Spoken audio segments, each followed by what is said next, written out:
Don't bite the feeding hand. 밥 주는 손을 물지 마라. 이런 원칙은 지키는 거죠. 굉장히 공격적인 개들이 있어요. 그러나 그런 개들조차도 먹이 주는 손은 물지 않아요. 왜냐? 그럼 굶어 죽게 돼 있어. 지금 한동훈이 하는 태도가 밥 주는 손을 무는 거예요. 대통령이 법무부 장관으로 임명해줬고 그다음 비대위원장을 시켜줬고 그 대통령을 물어뜯지 못해서 난리가 났어. 사사건건 물어뜯으려고 그래. 그러면 대통령 입장에서 할 수 있는 건 밥 안 주는 수밖에 없어요.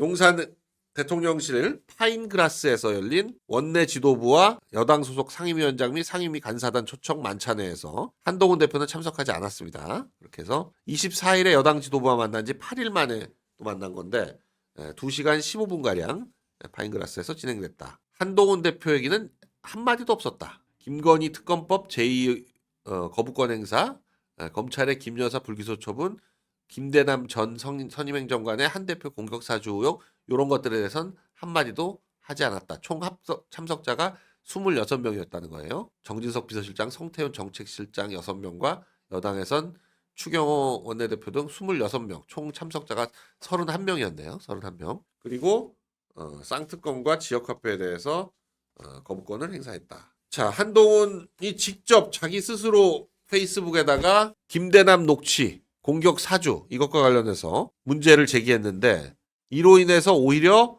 더 고립되고 있다. 이걸 사실 직접 올릴 일은 아니죠. 직접 올릴 일은 아니에요. 좀 제대로 알아보고 이 김대남이라는 사람이 누군지 좀 확인하고 온리윤이 감사합니다. 뭐 했어야 되는데 일단 그냥 무조건 지르고 보니까 막상 지금 나오는 얘기로는 김대남은 신지호 사람이다. 이런 얘기만 나오고 있죠. 신지호는 또 아니라고 변명하고 있지만 아니면 누구 사람인지가 나와야 되는데 누구 사람인지를 밝히질 못하고 있어요.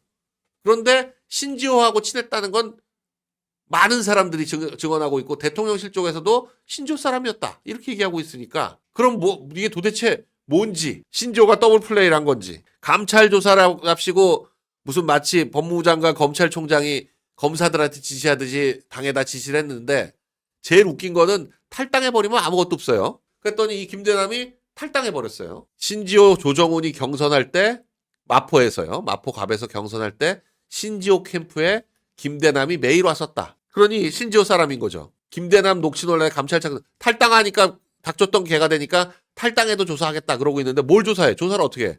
뭐 당윤리란 데가 무슨 조사권이 있어요? 뭐가 있어? 아무것도 없어. 정당이란 데가 굉장히 뭐 대단할 것 같지만 아무것도 없습니다. 수사를 할 수가 없어요. 무슨 압수수색을 하거나 이 사람한테 뭘 제출할 권리가 있거나 뭐가 있어야 되는데 저렇게 탈당해버리고 나면 아니 서울보증 상인감사한테 뭘 요구해? 뭘 조사해? 말만 저렇게 하는 거죠. 진상 규명하고 결과에 따라 엄중히 책임 물을 것 이랬는데 책임을 뭘 물어? 당원이래야 뭐 징계를 해가지고 책임을 묻든지 말든지 하지. 출당 조치가 제일 큰 징계인데 출당하기 전에 탈당을 해버렸는데 뭘 어떻게 할 거예요? 아무것도 못하는 거지. 심지어 보면 윤 대통령 당선 후 대통령실 시민사회 수석실에 들어가게 됩니다. 이후 업무관계로 김대남과 이따금 통화한 적 없지만 작년 말 김대남이 용산에서 나온 이후로는 일체 연락을 취한 적이 없습니다. 라고 했는데 지금 보면 올해 2월, 3월 이 경선할 때 경선 사무실에 메일 왔다는데 무슨 연락을 취한 적이 없어요. 진중권하고 똑같아. 진중권도 아무 연락한 적도 없다 그래놓고 텔레그램 방이 있었잖아요. 지금 한동훈이 저러는 이유에 대해서 지금 한동훈의 공천 개입 의혹이 사실 장동혁 지금 최고위원 당시 사무총장이었죠. 과 관련해서 여러 가지 얘기가 지금 나오고 있습니다. 그게 지금 서정수라고 국민의힘의 재정위원장을 한동훈이 임명했다가 공천 개입했었다. 뭐 이런 얘기가 막 나오고 그러니까 나흘 만에 지금 한 2, 3일 전에 사퇴했죠. 10월 1일에 사퇴했던 이 장동혁과 함께 저렇게 사진 찍은 거 저 서정수란 사람인데 저 사람이 저 사진 들고 다니면서 여기저기서 뭐 공천 받아줄 수 있는 것처럼 얘기하고 다녔다라는 얘기가 나오고 있습니다. 그래서 공천 개입설이 터지다 보니까 무슨 PNS 뭐 어쩌고 저쩌고 하는데 회장이라는데 정확하게 뭐 하던 인물인지는 드러나지 않아요. 그러나 재정위원장을 맡길 정도면 돈은 굉장히 있다라고 알려지긴 했는데 장동혁 최고위원도 자꾸 저런 얘기가 나오니까 지금 당황해가지고 실체를 파악하고 있다. 공천 얘기는 없었다.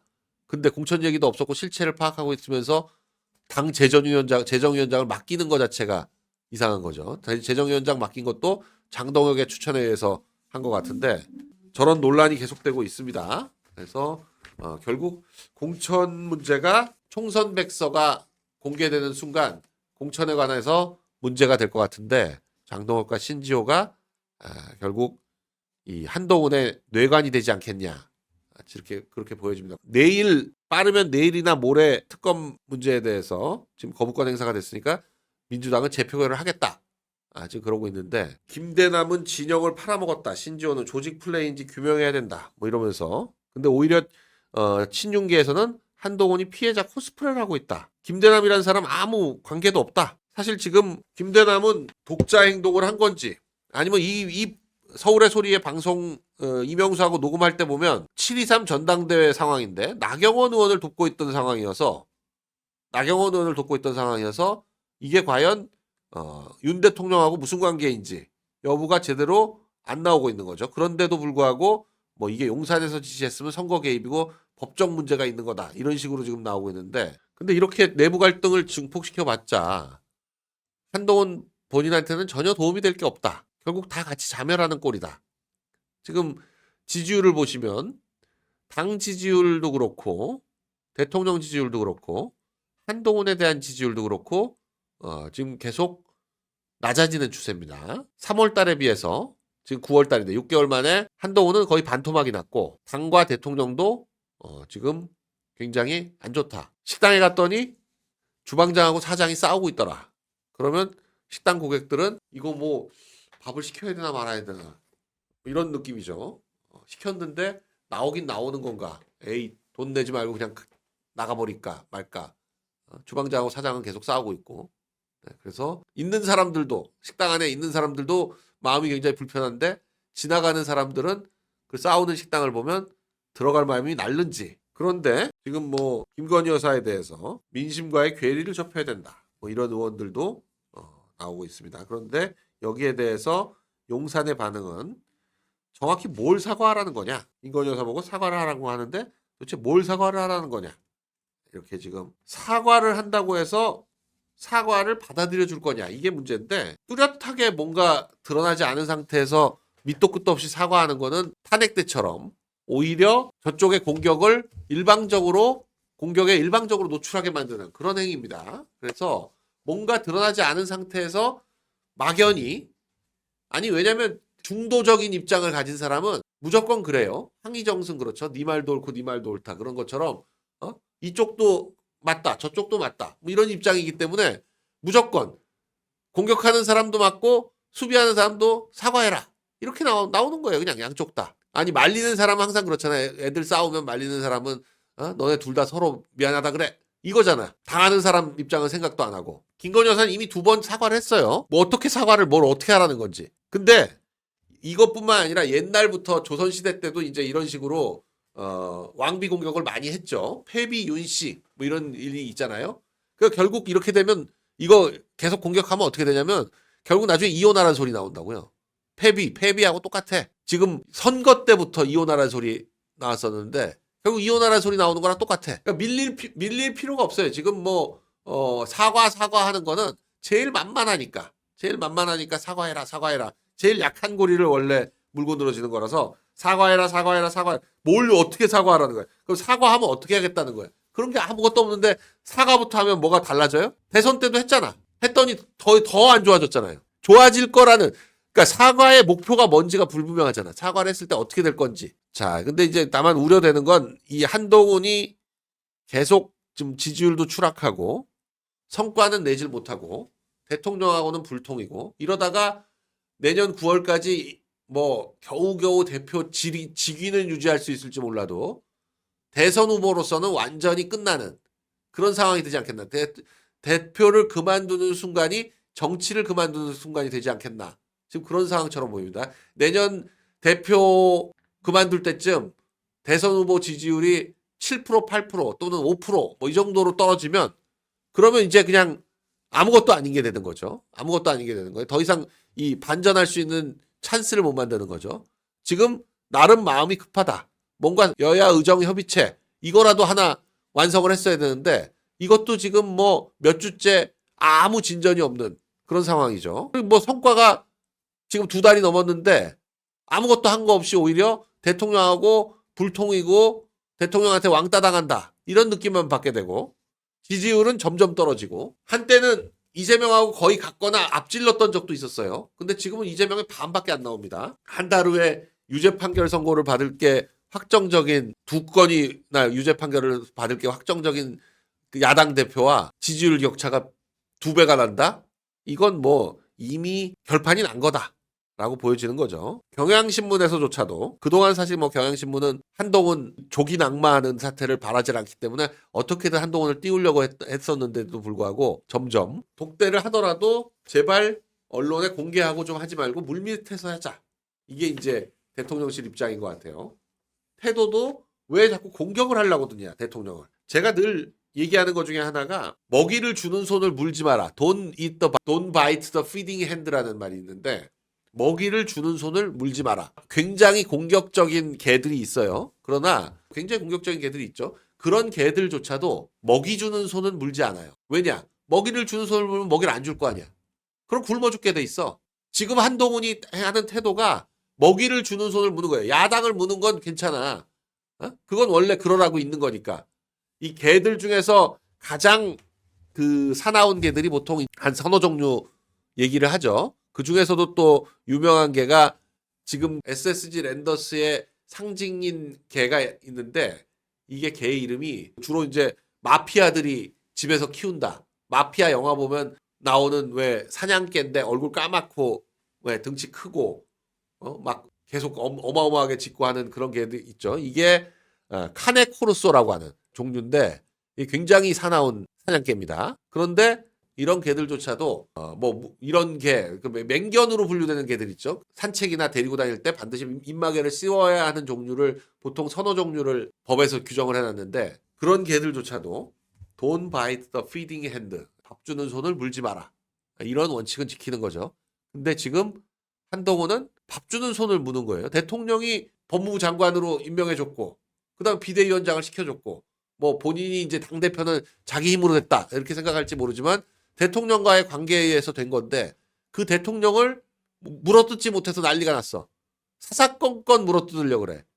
그러면 대통령 입장에서 할 수 있는 건 밥 안 주는 수밖에 없어요. 먹이를 안 주면 그거 끝이지 뭐. 자, 이 김대남 녹취 논란에 나경원 의원이 발언을 했습니다. 이때 이제 나경원 캠프에 있었다는 거니까 이 김대남이라는 사람은 지난 총선 때는 신지호 캠프로 왔다 갔다 했고 지난 이제 대표 선거 때는 나경원 캠프로 왔다 갔다 했는데 전당대회 끝나고 8월 2일부터 서울보증감사를 했다는 거예요. 그러니까 서울보증 상근감사가 된 거는 전당대회 이후입니다. 그러니까 이 서울의 소리와의 녹취를 할 때는 대통령실 행정관도 아니었고 나경원 캠프에 있는 그냥 캠프 요원, 캠프에 있는 그냥 왔다 갔다 하는 사람에 불과했어요. 그리고 그 바로 직전에는 신지호 캠프, 신지호와 조정은 경선, 마포 갑의 경선을 할 때 신지호 캠프에 매일 들락날락했다. 그러면 누가 봐도 이게 신지호 사람이거나 나경원 사람이지 어떻게 해서 용산이 배우가 될 수 있습니까? 그리고 맨 처음에 대통령실에 들어갈 수 있었던 것도 대통령실에서 함께 근무했던 신지호와의 인연이다. 대통령실에서는 그렇게 알고 있다는 거 아니에요? 나경원은 좌파들이 기승전 탄핵을 위해서 총공격을 하고 있다. 불필요한 갈등과 분열이 탄핵의 시작이었다는 교훈을 잊지 말아야 된다. 지금 문제는 좌파들의 목적은 윤 대통령과 한동훈 대표의 갈등을 조장해서 탄핵을 시키려고 한다. 어떻게든지. 결국 지금 108석 중에 8표만 빠져나가면 탄핵이 되는데 지금 국힘에서 탄핵 쪽에 찬성할 수 있는 가장 위험한 그룹은 친한계죠. 한동훈이 만일에 탄핵시켜야 되겠다 이렇게 생각하면 끝나는 건데 문제는 한동훈도 바보가 아니기 때문에 탄핵을 해가지고 탄핵이 만일에 헌재에서 통과가 돼서 대선을 치를 수 있다고 하더라도 대선을 다시 치를 수 있다고 하더라도 본인이 당선이 될 수 있어야 이걸 할 텐데 지금 이재명과 지지율 격차가 저렇게 더블 스코어가 나는 상황에서 본인이 탄핵시키고 본인이 당선된다? 말도 안 되는 거죠. 지난 2016년의 탄핵은 당시 외부에 반기문이라는 사실 애매한 실체가 있어가지고 지금 이 상황에서 그냥 이렇게 질질질 끌려가면 우린 100% 다음번 대선에 진다. 차라리 탄핵을 시켜서라도 박근혜 대통령 임기를 빨리 끝내버리고 반기문을 데려다가 대선 후보를 만들면 우리가 이길 수 있다. 문재인보다는 반기문이 낫지 않냐. 뭐 이런 잘못된 계산하는 사람들 때문에 탄핵이 일어난 거예요. 그러니까 40표가 넘게 나온 거죠. 원래 20표만 나와도 충분하다. 40표가 아니라 60표가 넘게 나온 거죠. 원래 20표만 나와도 충분히 넘길 수 있다. 라고 얘기했었는데 40표가 넘어야 되는데 60표가 나왔던가요? 나경원, 홍준표 연일 이렇게 그 경고를 하는 게 홍준표 시장은 여당의 한동훈 체제가 용병 정치의 정점이다. 위기 때마다 분열했었다. 결속력이 없다. 용병 정치는 위기 때마다 분열하고 결속력이 없다. 민주당은 용병 정치를 하지 않기 때문에 위기 때마다 내부 결속력이 강하고 잘 뭉쳐서 위기 대응을 한다. 국민의힘에 대해서는 늘 용병 정치를 선호한다. 그 바람에 위기 때마다 분열하고 결속력이 없다. 이해창 시절이 그랬고 윤석열 시절이 그렇게 흘러가고 있고 지금 한동훈 때가 그 정점에 와 있다. 성공한 용병 정책은 수용할 수밖에 없지만 실패할 것이 뻔한 자기 이익만 추구하는 용병은 갈등이 증폭되기 전에 애초부터 잘라내야 된다. 윤 대통령에게 한동훈 대표를 어떻게든 잘라내야 된다. 이거를 지금 계속 강조하고 있는 그런 느낌이에요. 네.